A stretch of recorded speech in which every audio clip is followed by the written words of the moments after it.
When Alexander the Great arrived here in 330 BC, Persepolis was perhaps the richest city of the ancient world. And when he left, after only 4 months, it was a ruin whose spot would be known for generations only as the place of the 40 columns.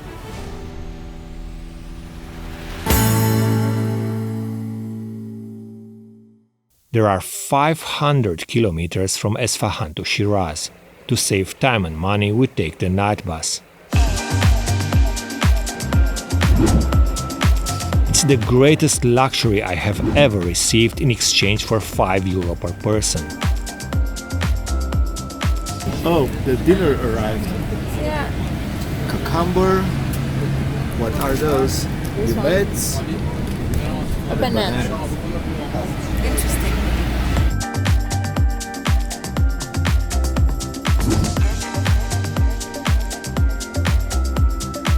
Very nice, 6-hour ride. No, Yeah, and the best is if you cannot sleep. It's fantastic. in the bus. Yeah. Why? I slept very well. Yeah, and I saw also 2 very, very nice movies. So I will tell you everything. What you lost.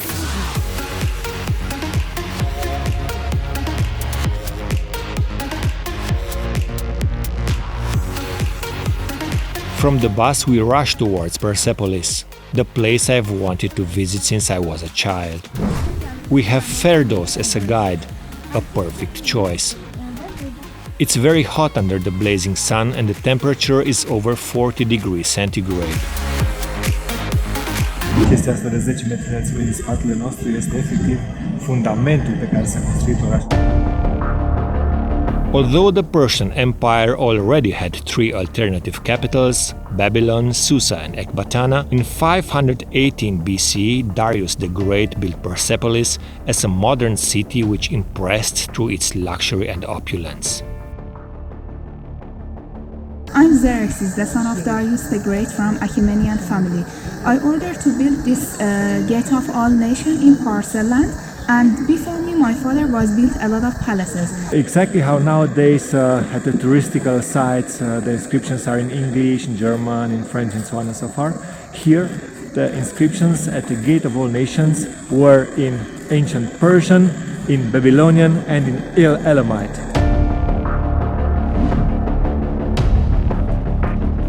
Alexander the Great began his war against the Persians in 334 BC.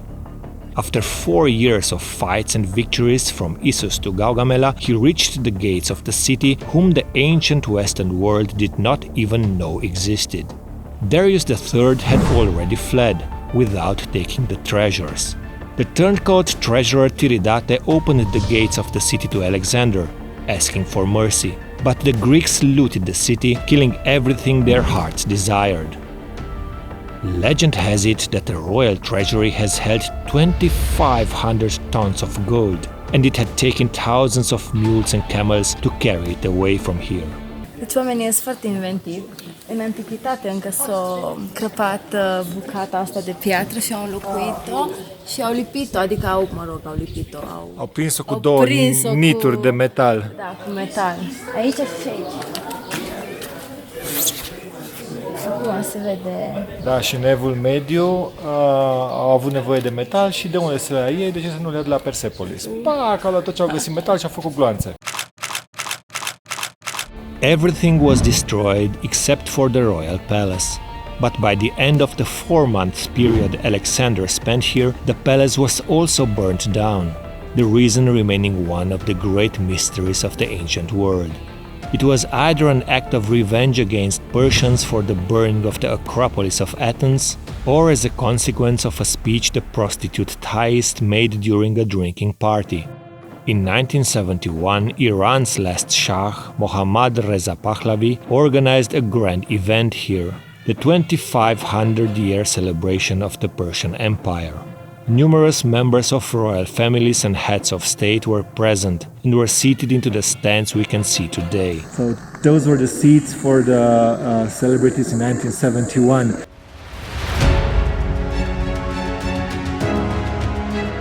The The tombs of Artaxerxes II and III are believed to be above the ruins, as well as of Darius III, who was eventually killed by a rival, brought here and buried at Alexander the Great's command like a real king. It's so cold here, guys, that my GoPro turned itself off. Overheating, beep, beep, dark. So if you come here, don't forget your gloves and your hat, because you're gonna freeze. Located 12 kilometers northwest of Persepolis is Necropolis, the place where we find other royal tombs from the Achaemenid dynasty. In addition to the imposing tomb that most certainly belonged to Darius I, the other three belong to Darius II, Xerxes I, and Artaxerxes I. The rock reliefs from the Sassanid period are really impressive, especially the one that shows King Shapur I on a horseback humiliating the Roman emperors Valerian and Philip the Arab. Those passionate about ancient mysteries will be ecstatic at the sight of Kabaya Zartosh, the cube of Zoroaster, but until the historians discover the true role of this monument, we can only admire the unusual Sasanian calligraphy. The sun burns mercilessly, so a glass of juice, as strange as it might look, is worth its weight in gold. Wait, does this really have gold in it, or...?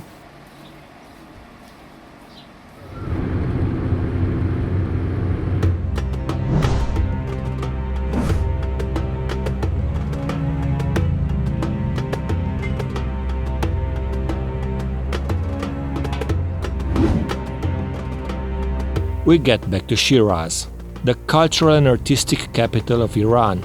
It's the country's third largest city, and it is located at the foot of the Zagros Mountains at an altitude of 1500 meters.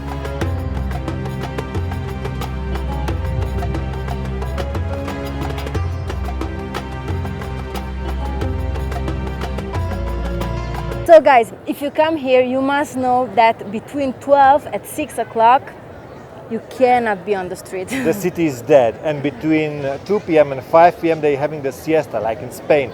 Yeah, it's very, very hot, so... Every single store closes and you've got nothing to do. But in the evening, everybody's on the street. Party! Streets are crowded, party, everybody's drinking, having fun. Drinking juice, for sure. Juice, no alcohol. But you won't expect something like that in an Islamic country.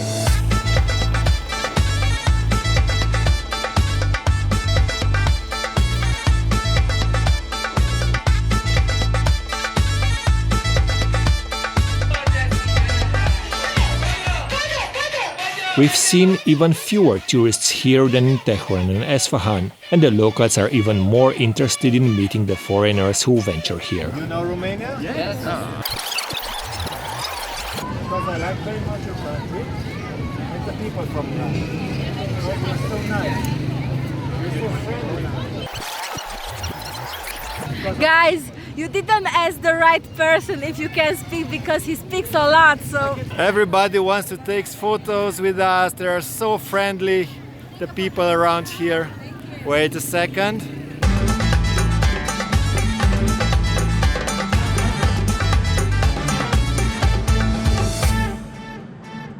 Even if it's forbidden alcohol, that doesn't mean that they don't drink. Yeah, especially for the tourists, it's like semi-legal to get a beer, but you have to ask the guides for that beer. And they've got a very good beer with 4 or with 8% alcohol. A lot. What you can buy on the streets is non-alcoholic beer with a lot of fruit flavors.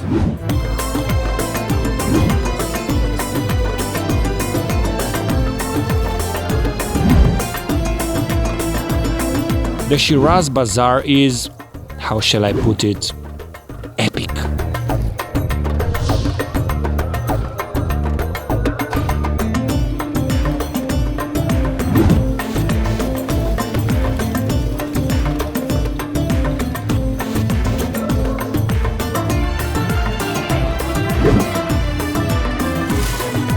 Tocmai am mâncat fistic de la ei. Are un gust foarte interesant, nu e ca și fisticul nostru, e așa mai acru cumva.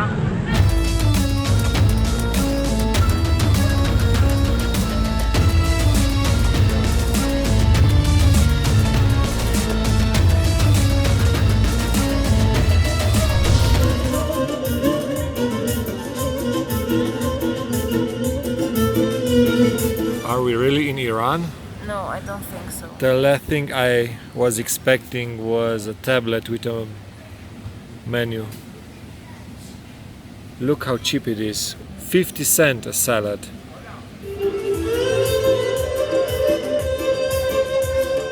That's what I called a homemade bread. It's hot.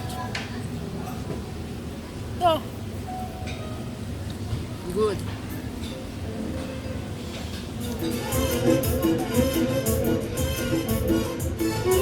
What? Like less than 8 euros. Cool. I told you that it's a good restaurant.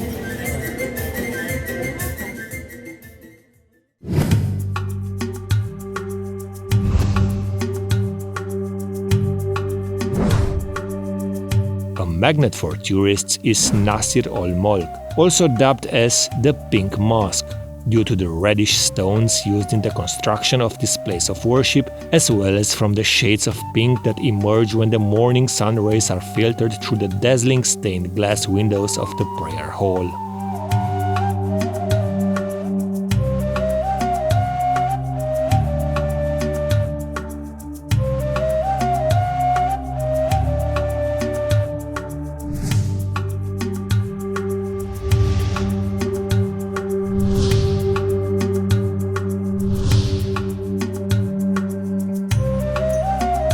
We can honestly say that this is the most interesting mosque we've ever visited. It's unlike the other mosques and quite pink.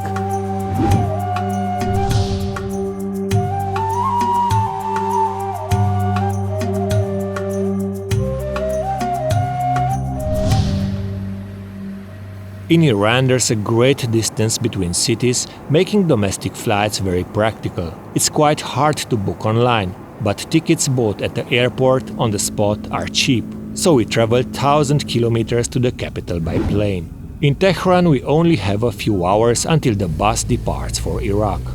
Having had too much Persian food, which was absolutely delicious, Alexandra creates some sort of hamburgers with Coca-Cola. Oh boy, the decadent American influence. I think we're in the wrong country. It's like we're in the USA. Oh wait, we're not. It's written in Farsi. We have a long day and night trip to the Iraqi Kurdistan ahead of us. This was our adventure in Iran, folks. We're in a little bus station in Tehran and we're taking the bus to Iraqi Kurdistan. Alexandra's also waving at you. And until next time, see you soon. And don't forget to subscribe